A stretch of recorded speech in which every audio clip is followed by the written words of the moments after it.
Yes breaking అంతోంది మనకి పరకామణి కేసులో TTD మాజీ చైర్మన్ వైవి సుబ్బారెడ్డి విచారణకు హాజరయ్యారు. విజయవాడలోని సిఐడి కార్యాలయంలో విచారణ జరుగుతోంది. ఆ బ్రేకింగ్ మనం చూస్తున్నాం. YV సుబ్బారెడ్డిని additional DG Ravishankar Ayyanar ప్రశ్నిస్తున్నారు. కేసు డాక్యుమెంట్స్ ను సిఐడి కార్యాలయానికి అధికారులు తీసుకొచ్చారు.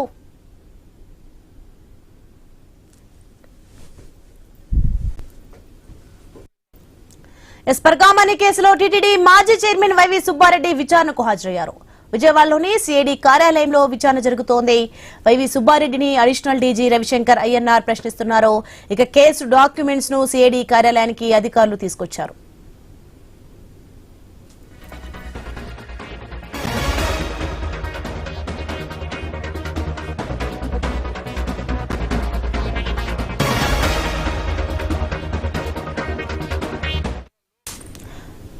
ఎస్ పరకామణి కేసులో టీటీడీ మాజీ చైర్మన్ వైవి సుబ్బారెడ్డి విచారణకు హాజరయ్యారు. విజయవాడలోని సిఐడి కార్యాలయంలో విచారణ జరుగుతోంది.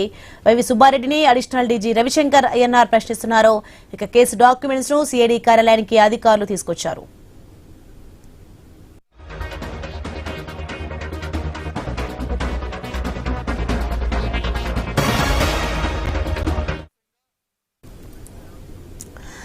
పరకామణి కేసులో టీటీడీ మాజీ చైర్మన్ వైవి సుబ్బారెడ్డి విచారణకు హాజరయ్యారు. రైట్, ఇదే అంశానికి సంబంధించి మరింత సమాచారం మా ప్రతినిధి గోపీనాథ్ ఫోన్ లైన్ లో అందిస్తారు.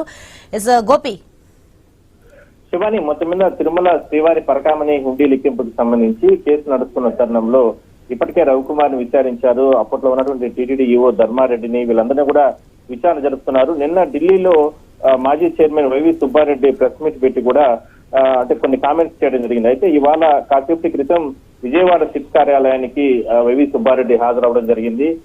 అంటే ఈ కేసుకు సంబంధించి అప్పట్లో ఎందుకు రాజీ చేశారు, ఎందుకు రవికుమార్ అంటే పెద్ద ఎత్తున అంటే లోపల పరకామణిలో హుండీ లెక్కింపు జరిగే సందర్భంలో విదేశీ కరెన్సీతో పాటు స్వదేశీ కరెన్సీ, అదేవిధంగానే విదేశీ నాణ్యాలు ఇట్లాంటివన్నీ కూడా తీసుకొని వెళ్ళిపోయి అంత పెద్ద మొత్తంలో కోట్ల రూపాయలు సంపాదించిన నేపథ్యంలో ఆ కేసుకు ఎందుకు మీరు రాజీ చేసుకోవాల్సిన అవసరం ఎందుకు వచ్చింది, బోర్డులో ఎటువంటి నిర్ణయాలు తీసుకున్నారు అనే దానిపైన పూర్తి స్థాయిలో కూడా ప్రశ్నల వర్షం కురిపించే అవకాశం అయితే ఉంటుంది.